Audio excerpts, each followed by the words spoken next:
For the past 250 years, much praise has been bestowed on General George Washington. He is considered our greatest founding father, with Henry Lee saying, "First in war, first in peace, and first in the hearts of its countrymen." Washington never attended college, nor did he receive much military training. So the question is, where did George Washington gain the skills necessary to become such a great military leader and statesman later on in life?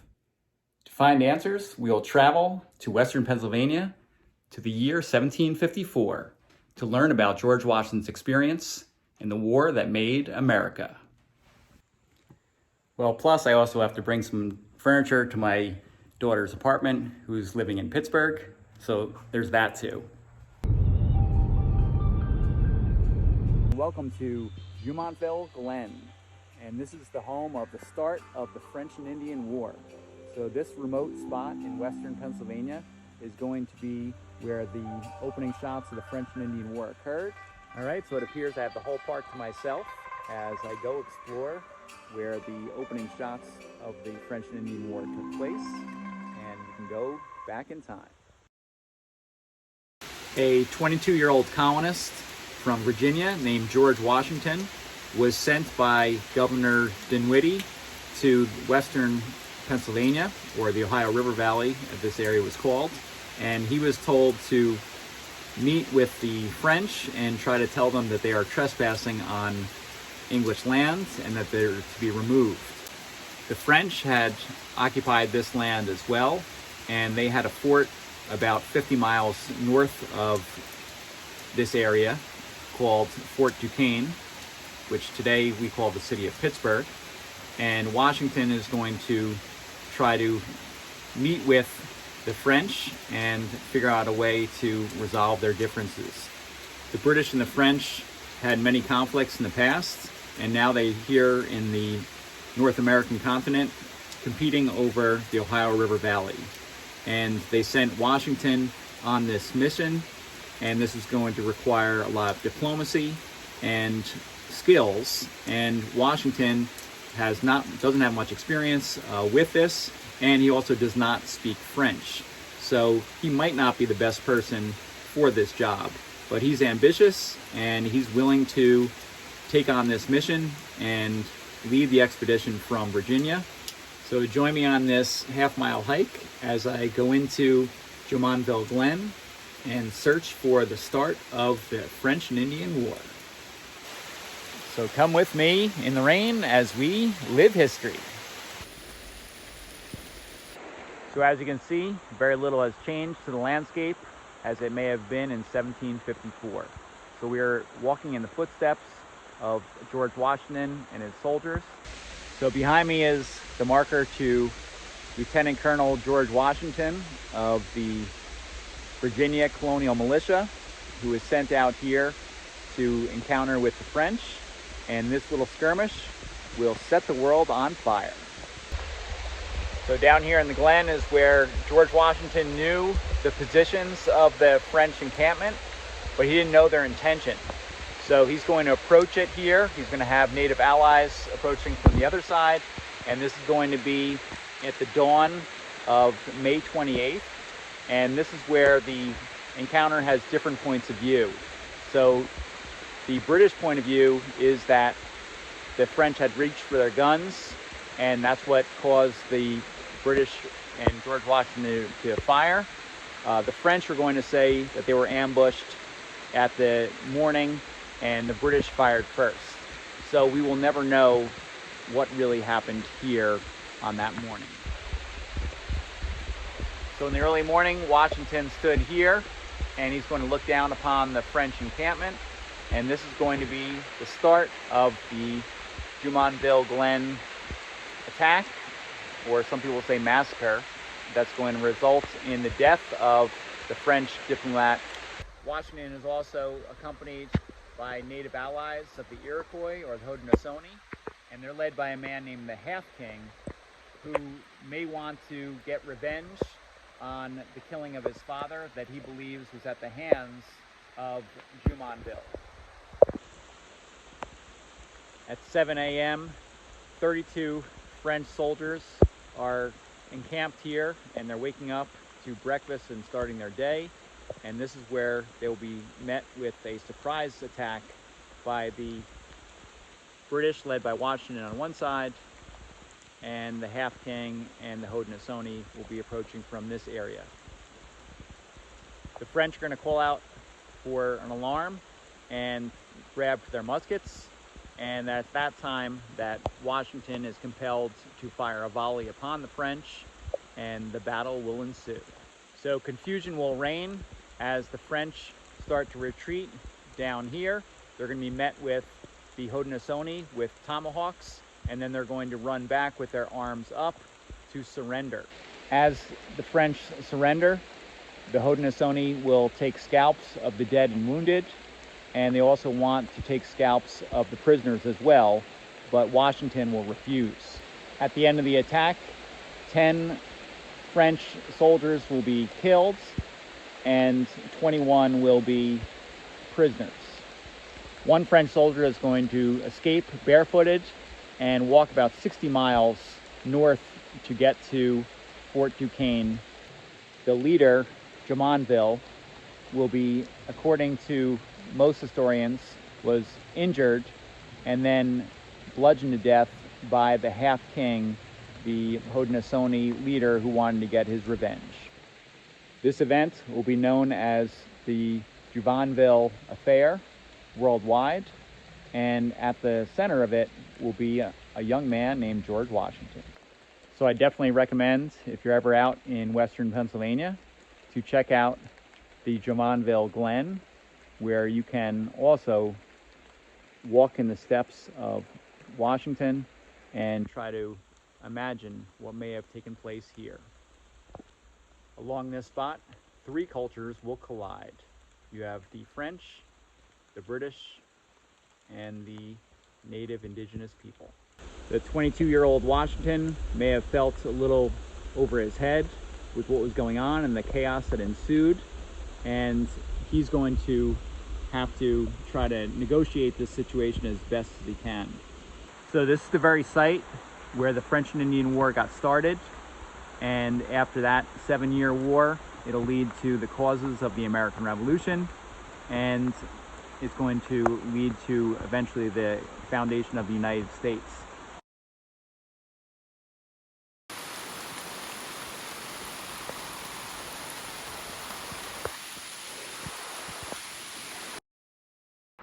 So I'm taking shelter from the rain under this little rock shelter here in the Glen. But imagine being here over 250 years ago, being an eyewitness to history and seeing this transpire, and knowing that what happens here is going to have ramifications throughout the world. The conflict between the French and the English was almost inevitable because they were both rivals in Europe, and now they're rivals here in this Ohio River Valley. So the war probably would have taken place anyway, but this is definitely going to be the event that's going to trigger the French and Indian War. All right, so the rain has let up. So now it's on to Fort Necessity. That's a national park. The problem is where I'm at now, there's no internet service, so I'm going to have to rely on my navigational instincts, which is never good. So hopefully I'll get to Fort Necessity soon.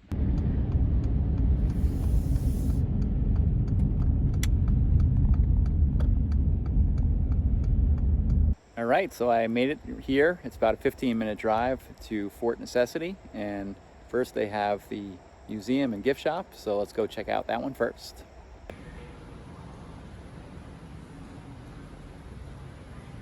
Behind me is Fort Necessity, and this is Washington's attempt to defend himself against the oncoming French.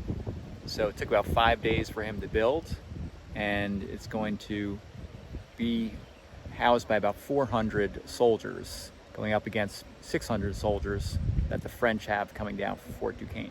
So Washington is going to build Fort Necessity out in this meadow here, and then he's hoping that this provides enough protection where the French are going to have to come out of the woods and fight in the open field. But what he underestimates is the fact that the tree line is where I'm standing here, and the British muskets and rifles could fire into the fort from this distance. So all the French had to do was sort of hide behind the trees and fire into Fort Necessity.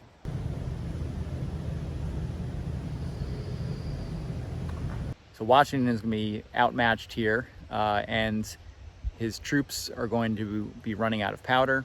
It had rained all through the night, so the powder was wet, and they had built trenches, but they were basically standing in the mud there. So this was a no-win situation. So on July 3rd, 1754, at dawn, the French, nearly 700, with their native allies, are going to be here along the tree line, and they're going to be firing into Fort Necessity there in the background. All right, so let's go check out Fort Necessity, and this is a reproduction, but this is based on what George Washington would have built. So these are earthworks behind me, and they would have been trenches that were built outside of Fort Necessity, and the men would have been here to fire into the woods at the French and the natives. But again, there had been torrential rains, and these trenches would have been filled with water, and it would have made conditions miserable, and also most likely their gunpowder would have been wet and unable to fire. Washington also had about 12 of these swivel cannons, which were guns that were positioned to fire into the woods. But you see with the French and the tree line, that provided cover for the French and their native allies.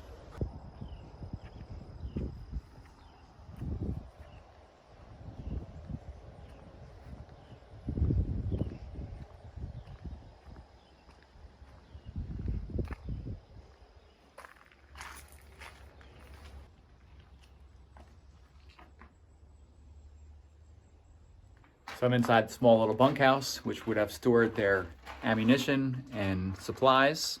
And supposedly, after the first day, these soldiers got into the rum rations here, anticipating either getting slaughtered the next day. So they might as well open up the rations and get drunk. So inside here, this would have provided some protection against the musket fire from the French and the natives. But you can imagine the terror of being surrounded by superior numbers and having wet gunpowder and being unable to fire back, and anticipating a assault where you didn't have enough bayonets to defend yourself. So it must have been a terrifying moment for Washington and the soldiers.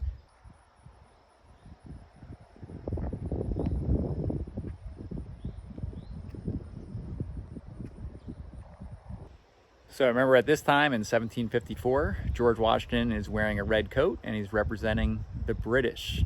So he's going to surrender on July 4th, 1754. And that July 4th date is important because years later, he's going to be declaring his independence as leader of the Continental Army for the Patriots against the British. So by 8 p.m. on July 3rd, nearly half of Washington's 400 soldiers were either dead, wounded, or sick. Facing annihilation, a call went out for negotiations to surrender a peace, and for the next 4 hours, they're going to work out negotiations for a peace settlement.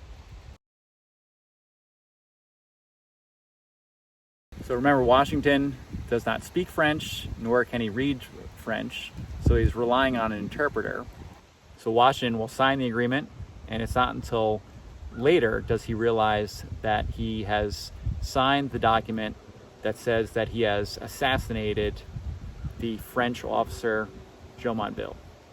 So by Washington signing this document of the assassination, he has given the French reason, essentially, to declare war on the British. This battle at Fort Necessity will start a quest for empire that both the French and the English will want to control the Ohio River Valley and essentially the North American continent. And it's also at the expense of the indigenous people who have been here for thousands of years. So there you have it, the Battle of Fort Necessity. And again, my big takeaways here is that Washington was a failure. But again, he's only 22 years old, and sometimes in life you learn more from your failures than your success. And Washington is going to definitely take some of these lessons to heart as he goes on with his life. And it's important to realize that you never know how things are going to work out. So certainly things could have worked out differently here for Washington. He could have certainly been killed, and history would have changed dramatically without his involvement in the American Revolution. So you never know how things will transpire in your life. So by visiting these sites, you get to see where we are and where we began.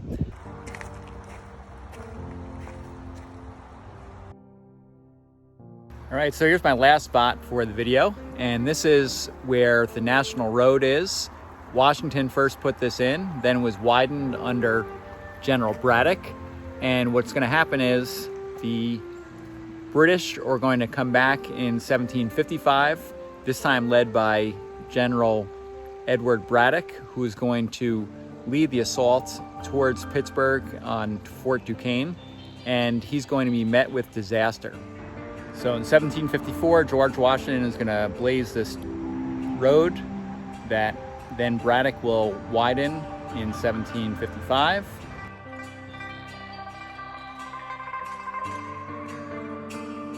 As the British head towards Fort Duquesne, they go into a heavily wooded section along Monongahela, and that's where they're going to be attacked and ambushed by the French and their native allies. And Braddock is going to be shot and wounded.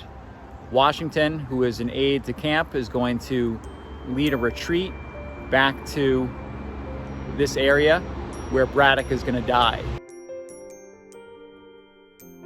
Braddock is being buried right here on this spot, and then the soldiers and horses and wagons are going to march over the body to make sure that his body does not get desecrated by Native Americans who might want to search for the general's body. So in 1804, they'll find Braddock's remains, and then he'll be taken up here on this hill and given more suitable burial site and monument for the life of General Braddock. All right, so that concludes my tour of the early years of George Washington. So Washington will take these lessons from the early years of the French and Indian War, and he's going to learn from those lessons as he becomes Commander-in-Chief of the U.S. Continental Army during the American Revolution, and he's going to gain wisdom that will help us to victory. So keep exploring history as we go on this journey of life. All right, keep living history. Peace.